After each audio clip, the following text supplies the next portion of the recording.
세 번째 전조 증상은 뭘까요? 바로 열정입니다. 우리 4절을 보세요.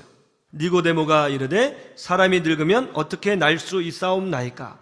두 번째, 모태에 들어갔다 날 수 있사옵나이까? 이스라엘 사람들은 삶에 문제가 있을 때마다 산헤드린 공회에 찾아가서 의원들에게, 그 리더들에게 자기의 삶의 문제를 놓고 질문했습니다.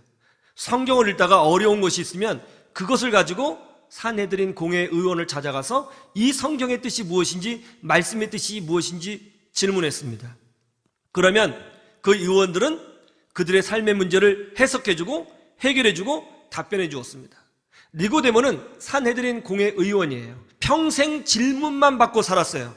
의원님, 선생님, 이거 어떻게 해야 됩니까? 이렇게 하십시오. 질문하고 답변해 주는 사람이었죠. 평생 질문받았고 평생 답변해 줬어요. 그랬던 니고데모가 지금은 반대가 되었습니다. 니고데모가 질문하고 있어요. 그것도 목수 출신 예수님에게 질문하고 있습니다. 니고데모가 질문하는 걸 보세요. 사람이 어떻게 거듭날 수 있나요? 사람이 어떻게 born again 할 수 있을까요? 어떻게 중생할 수 있나요? 사람이 엄마 뱃속에 들어갔다가 다시 나와야 되나요? 이렇게 질문하는 것은요, 뭔가 정확히 알고 싶어서 질문하는 거예요. 뭔가 정확한 진리를 찾고 싶어서 질문하는 거예요. 니고데모가 이렇게 질문하는 이유, 니고데모가 한밤중에 예수님을 찾아간 이유, 열정이 있어서 그렇게 한 것입니다. 빌립보서 2장 13절에 보면 이런 말씀이 있죠. 하나님은 우리에게 소원을 두고 행하게 하신다.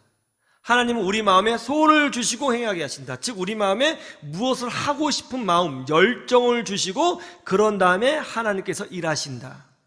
여러분 안에 하나님을 향한 열정이 있어요? 교회를 향한 마음이 있습니까? 뭔가 하나님의 진리를 더 알고 싶은 열정이 있어요? 그때가 바로 하나님의 은혜가 나타난 때이고 하나님의 은혜를 체험하는 전조 증상이 되는 줄로 믿으시기를 주님의 이름으로 축원합니다. 권정생 선생님이라고 아세요? 강아지똥이라고 하는 어린이 동화를 쓰셔서 크게 유명해 주신 분이시죠. 권정생 선생님. 또 이분이 몽실 언니라고 하는 그 소설을 쓰셨는데 이것이 1990년도에 TV에 드라마로 방영이 됐는데 인기가 엄청 있었죠. 아주 유명하신 선생님이시고 한국이 자랑하는 아동 문학가이십니다. 권정생 선생님은 일제강점기 시대에 일본에서 태어났지만 불우한 어린 시절을 겪었습니다. 그리고 청소년 때부터 폐결핵, 방광결핵, 신장결핵의 지병으로 죽을 고생을 하게 됩니다. 그러다가 내가 죽기 전에는 부모님 고향에 가서 살다가 죽어야겠다 하는 마음으로 안동 일직면에 오게 됩니다. 그래서 안동 일직면에 정착을 하게 되었어요. 근데 다시 한국에 와서 안동에 살게 되었는데 집이 없잖아요. 일직교회 목사님이 교회 안에 있는 조그만 공간을 방으로 쓰라고 내어주었습니다. 근데 이분이 이제 교회에서 머물게 되었는데 이상한 일이 벌어지는 거죠. 꼭 새벽이면 종소리가 들리는 거예요. 땡땡. 그러면 사람들이 몰려들어서 새벽에 기도를 하는 거죠. 그러니까 그 종소리는 새벽 기도 시간을 알리는 종소리였던 거예요. 근데 그 종소리를 들을 때 마음에 은혜가 임했습니다. 내가 종치고 싶다.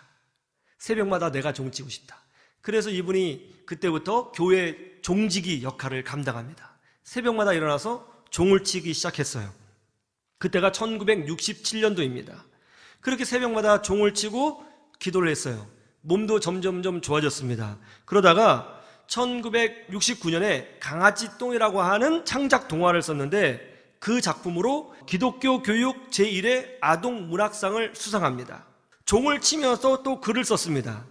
그 글이 아기양의 그림자 딸랑이라고 하는 작품이었습니다. 이 작품이 1971년 매일신문 신춘문에 입선합니다. 교회 새벽종을 치면서 또 글을 썼습니다. 무명 저고리와 엄마를 썼는데 이것이 조선일보 신춘문에 당선됩니다. 1975년도에는 제1회 한국아동문학상을 수상합니다. 그리고 안동 일직면, 즉 일직교회 주변이 참 아름다웠던 모양이죠. 그 아름다운 시골 풍경을 배경으로 소설을 썼는데 그 소설이 몽실 언니라고 하는 소설입니다. 이것이 TV 드라마가 되었죠. 시청률이 엄청났습니다. 이분이 교회 종을 치면서 새벽 종을 치면서 쓴 첫 번째 작품인 강아지 똥이 교과서에 실리게 되었습니다. 권정생 선생님은 1968년부터 1983년까지 16년간 하루도 빠지지 않고 새벽 종지기로서의 역할을 감당했다고 합니다. 새벽 종을 치는 것이 너무 좋았어요. 억대를 버는 유명한 작가가 되었습니다. 온 국민이 다 아는 아주 큰 인물이 되었습니다. 그런데 그는 그때에도 새벽종을 치는 역할을 감당했던 겁니다. 그러면 왜 1983년부터 종을 치지 않았는가? 왜 그때까지 종을 쳤는가? 교회가 새벽종이 아니라 차인벨로 바꾼 거예요. 너무너무 섭섭했대요. 본인이 종을 치셔야 되는데 차인벨로 땡땡 하는데, 옛날에 기억나시죠? 새벽에. 저도 옛날에 새벽에 신문 돌릴 때 늘 그 소리를 들었거든요. 신문 돌리면 교회마다 차인벨이 울렸어요. 이렇게 울렸거든요. 차인벨을 바꾼 거죠. 그래서 내려놓으셨다고 그러더라고요. 너무너무 아쉬웠다고. 세상 사람들이 보기에는 새벽 종 치는 거 별거 아닌 것처럼 보일 수 있습니다. 그러나 권정생 선생님에게는 매우 소중한 사역이었습니다. 아끼는 사역이었습니다. 열정이 있었습니다.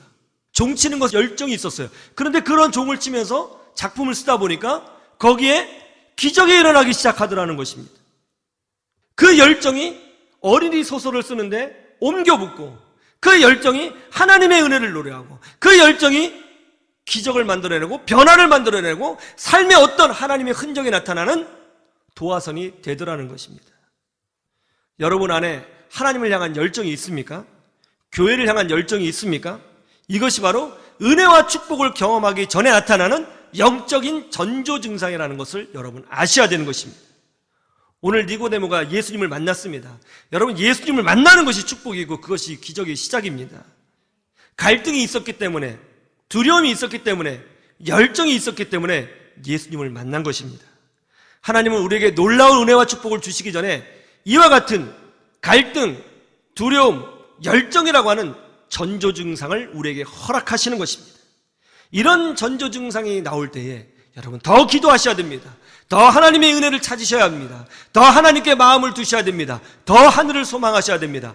그래서 하나님께서 여러분에게 주시고자 했던 그 예비되었던 그 은혜와 복을, 참된 변화를, 천국 기쁨을 누리시는 주의 백성들이 다 되시기를 주님의 이름으로 축원합니다. 축원합니다.